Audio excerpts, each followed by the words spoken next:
Hi everyone, and we're going to be going over how we can get Vulkan application compiling and running in macOS using Molten VK. So the Vulkan Portability Initiative, which is the Vulkan Portability Initiative, is something that was set up by the Kronos group recently to allow Vulkan to be run on a wider range of hardware. So it's basically a compatibility layer, which means that it's just a way for us to be able to run Vulkan on things that didn't support it before. There was a library called Molten VK, which used to be a paid library to allow you to run Vulkan applications using Metal under the hood. So Metal is Apple's own graphics framework, and this library used Metal to implement Vulkan on top of it, and allow you to just write your Vulkan code, and then at the end you just kind of include your Molten VK library and everything would work. The good news is that now the Kronos group have allowed this to be a free open source project, and anyone can download this and write Vulkan applications now for your iOS device or your Mac desktop or laptop. So the things we need to do here. So I've basically got these steps to download everything. So first thing is download Xcode, which is not completely required, but I find if you're doing any development on a Mac, it's just good to have. So the way you do that is it's free. You just go to the App Store, search for Xcode, download Xcode. Simple. It takes a while, but you know it's easy to do. Next thing is you want to install the Xcode command line tools, which is going to allow you to be able to compile from the terminal, from the command line, using GCC, Clang, all those kind of cool C++ tools. Now the way we do that is you just search for Mac command line tools and open the first thing that comes up. And what we want to do is get this bit of text here, Xcode select install, and copy and paste that into your terminal. So if you don't have a terminal open, you can come to your search bar, just type in terminal, open one up, and let's make that bigger by hitting Command plus. And if you're not familiar with the terminal, don't let it scare you. It's pretty simple once you get the hang of it. So I'm going to paste that in and hit enter. I already got these installed, so you're going to get a little pop-up window that says, do you want to install this? You just hit yes, and that's all good. So once you've done that, you can type in G++, and you should get this Clang error, no input files, which means that Clang is a C++ front end for the LLVM compiler. So if we type in G++ version, then it's going to tell you that it's actually Clang. It's Apple's own version of Clang that they've kind of done some modification to. And actually it's not GCC we're calling here. They've just made it so that when you call GCC or G++, that you get Clang instead. There are ways of downloading GCC, so I've got GCC installed here as well, but that's another story. So once you've done that, you want to download the Vulkan SDK. So that's available from lunag.com, vulkan.lunag.com, and the home page looks like this.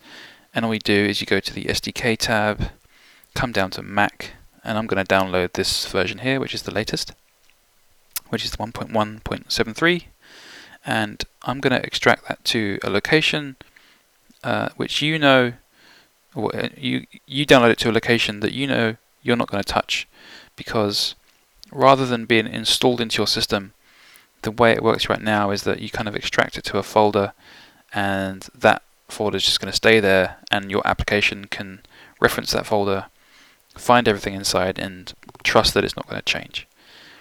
So that's just for building and testing your program. When you actually want to distribute your program, there's a different way of doing that, which I'm not going to go into, but this is how we get everything set up.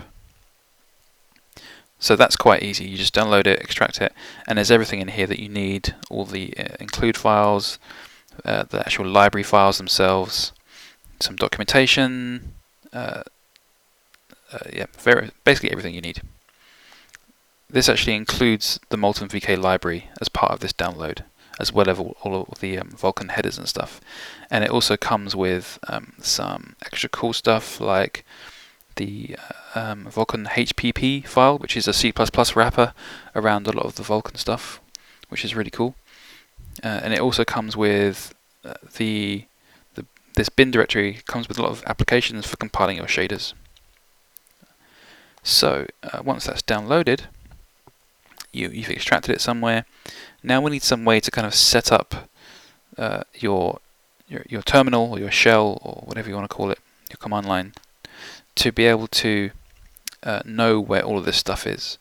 So the way we do that is we want a program called TextMate, which is a text editor. It's just going to allow us to open up text files from the command line.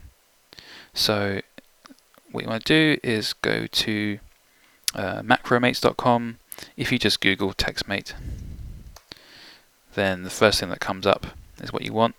You just download this, install it, stick it in your applications directory. So here I've just got my applications directory and I've got TextMate installed. Now you want to open that up, and what you want to do is you want to go to your preferences, and on this terminal tab just come down here and click install, and that's going to install TextMate and make it available as a command line application. So now when we close this, we can go back to our terminal and let's clear this, and now we can type in mate and we can open up that application. Let's close it and it should open up. Mate, there we go, so it opens up. Now the thing we need to actually do is there's a file here which, if we list the file with ls and we look into our home directory, which is a ~/, then these are all the files in my home directory, but there's a hidden folder, so /tilde. If you hit dot, this is going to list all the hidden files, and there's a file called bash_profile, which is a file that gets looked at whenever you open a new shell. So if we open that with the mate program, let's do that, mate. What we can do is, if we make this a bit bigger, we can set up all of these environment variables, which are just ways we can basically set up these strings for other applications to access. So we're setting up this root location, which is the home directory. Well, in my case, it's where I've extracted that directory of the SDK. So going back to my projects folder, which is the one I keep all of my kind of programming type things, I've extracted that SDK to this directory, and you can see the root directory is in my projects folder, which is that folder. Then what I'm doing is I'm saying that the SDK version, which is this bit of string right here, this refers to this bit of text here. So whenever we download a new SDK version, all we need to do technically is just update this, and all of these other ones follow, because this environment variable is included here. So this Vulkan _SDK environment variable is important because it's going to help the build system, CMake, which we're going to get into soon, find this this directory. So what we're doing is we're saying that this environment variable is made up of the root location, which is that root folder, and then we're appending this bit of string, and then the Vulkan SDK version, which is this string, and then macOS. So what that is doing is we're setting Vulkan SDK equal to this folder and then appended by macOS. So everything in this folder is going to be accessible by CMake and find everything within it, like the include directory, the frameworks, the actual dynamic libraries, that everything that it needs, everything's going to be in there. The next two are things that are needed for when you run your application. The application is going to open this up and be able to find these files. I don't know exactly what they do, but this is a JSON file which I'm assuming stores some kind of settings or something. All I know is that they're required. So this information is kind of in the notes in the SDK, but it's kind of buried away somewhere, and I found it quite hard to find. So once I got this set up, I thought it was good to just keep a record of this and make sure that I don't forget how to do it. The next thing is my path environment variable. This is what the terminal, it allows the terminal to see these directories and find any extra applications that are in them. So in this case, I've actually got Microsoft's Visual Studio Code set up here so that I can open up code, the Visual Studio Code editor from the command line. So if you want to know what VS Code is, you can just Google VS Code, and it's a very lightweight kind of, nice text editor for different languages. It's good for web languages, and it's got a C++ extension, and it's even got a integrated terminal. So here it is here. It's got an integrated terminal which you can just open with Control and tilde, and then you can do all your stuff here as well as edit code, and you can compile from here as well, which is quite nice. So I've got that set up in this. I've pointed it to the application folder. But that's not the main point of this video. I'm setting up the Vulkan SDK /bin directory there as well. So all of those, this is the folder here which is included. All of these programs for compiling your shaders and doing all that kind of stuff, they are available now on the command line. So if I come to VS Code again and type in GL-slang and hit tab to autocomplete, there we go, we get the GL-slang validator, which is a way for you to verify that your shaders are working fine, all that kind of stuff. Back to the setups list. So we've done that. Next thing is we want to source that. So sourcing means that we're basically refreshing the terminal. So you can do that here if we're in this terminal. So you go to your home directory and hit .bash _ profile, hit enter, and that's just going to refresh the terminal in place. Or if you opened up a new one, then that would get that bash profile. And now if we type in env to list all of our environment variables, we see that we've got Vulkan root location, and they are able to be found from whatever program needs them. Next thing is we're going to install Homebrew, which is a package manager for Mac. So this is a really cool package management system that allows you to download libraries, and with a really simple command line entry, just download the library that you need and use it. So the way that you install it is you just go to the home page, you copy this bit of text here, go to the terminal, I'm going to clear that, paste it in,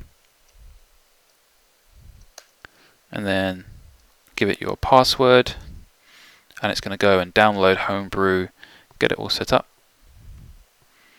Give that a second. There we go. So I already had it installed, so it's quite quick for me, but it only takes a couple of minutes. Now we can do things like search for libraries. So we can search for, let's for instance search for STL, which is a popular graphics library to draw stuff to the screen and do sound, that kind of thing. So it's going to list all of the things that are available STL2, and this little green tick means that I've actually got it already installed. Let's see what else it has. Brew, search, boost. There we go. So I've already got Boost installed, which is a popular C++ library. You can even brew, search GCC, and you can actually download whole new compilers if you want. So again, I've already got GCC, which allows me to do this. Run a different version of GCC, and there we go. So we actually want to download some libraries now, and the ones that we want are we want GLFW and CMake. So GLFW is just a windowing library to let us create a window without much trouble. And the cool thing is that it's designed mainly for OpenGL, but they've recently added support for Vulkan to allow you to create a Vulkan window without too much trouble. The thing is that if you download the kind of the release version, which is this 3.2.1, this doesn't quite have the Vulkan support in just yet. They're still working on it. That's going to be in version 3.3, which is very close to being done.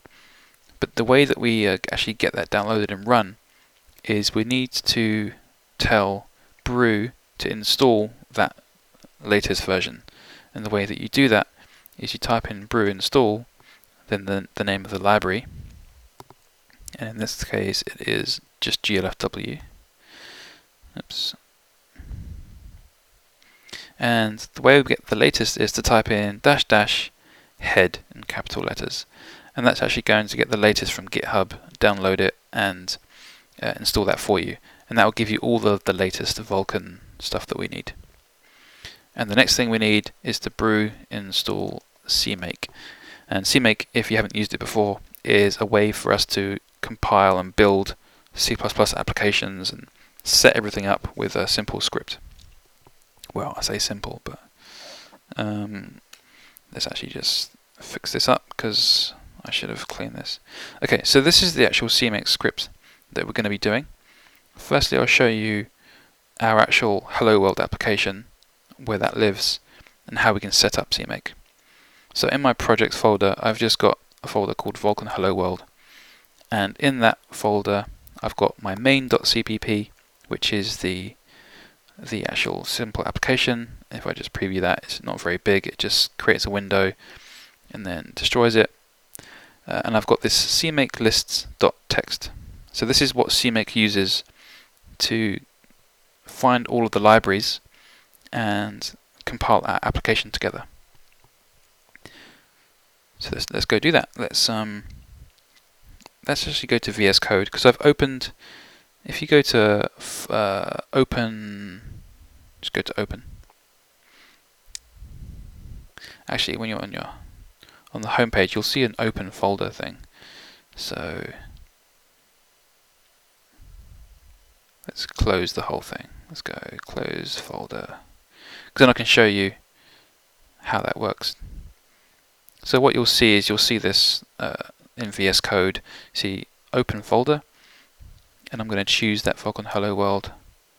Hit open, and now we can edit the main.cpp and the CMake list.txt. Ignore this user, that's like a cached thing. But so let's close that. And the first thing we do is we set up the project name. So project Vulkan Hello World. That's the name of the application that's going to be compiled, and you'll see it in the terminal once it's done. CMake minimum required version. This is like the minimum needed version of CMake. So earlier versions of CMake, they're probably compatible, but what you'll find is that later versions of CMake make things a lot easier because they come with ready-made tools for finding where Vulkan lives and GLFW. So this find package thing, which we'll get to soon, you can say find Vulkan, and then CMake will actually be very good at going and finding that on your where you've put it in your system. And that's actually why we went through before and went to the trouble of saving this Vulkan SDK variable, because CMake is going to use that, and it was going to be able to find the headers and the libraries for us. So before we get to there, here's like the older way of setting compiler flags. So you set this CMake CXX flags variable, and I've set this to be optimization version 3, optimization level 3, and I'm using standard C++ 11. So then what we do is we add the executable, which is like the actual source file that we're compiling, and because this is just a single source file, you can just pass in the file name directly, and that will take it from the current directory. And then project name is actually what's generated from this function up here. So it's just, this is the variable that we can use now, and we're just saying that's the name of the executable. So we're actually just using the name. This project is the CMake project, and then we're using that project name as the executable name as well. So two different things, but we're using them for the same thing. So this find package, again, it's the thing that goes away. There's a script that gets run to search all the directories and find all the right things.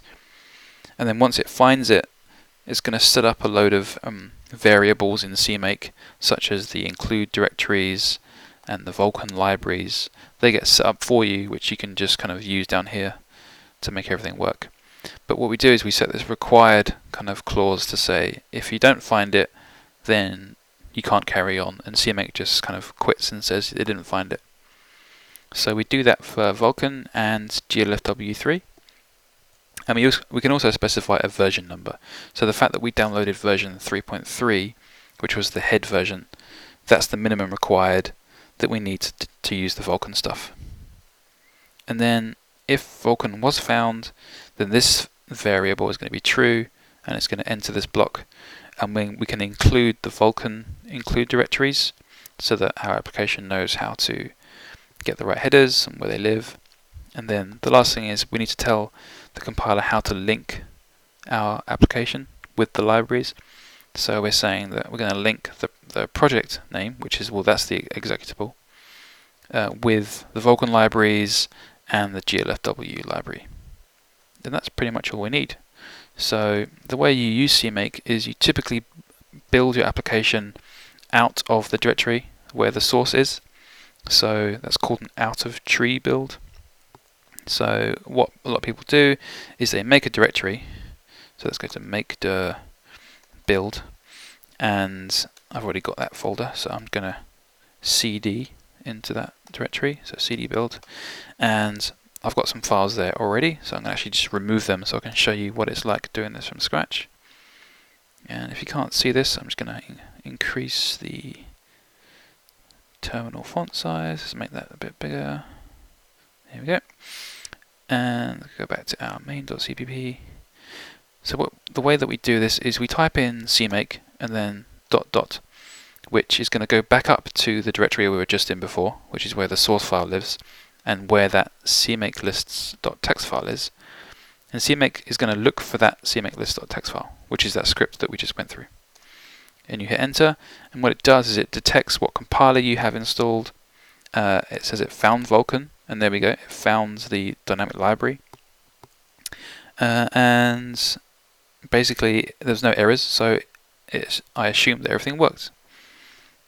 So now, let's go back up here.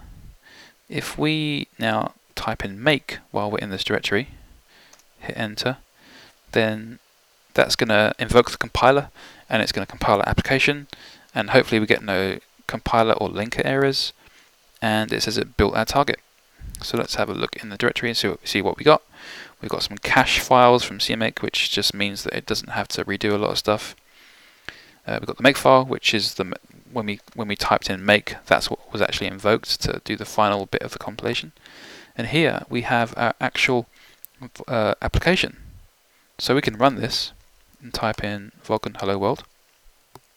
And there we go. We've printed a message. We've got some debug information here, and that was that. So is there anything else on my list? So I've shown you how to run CMake.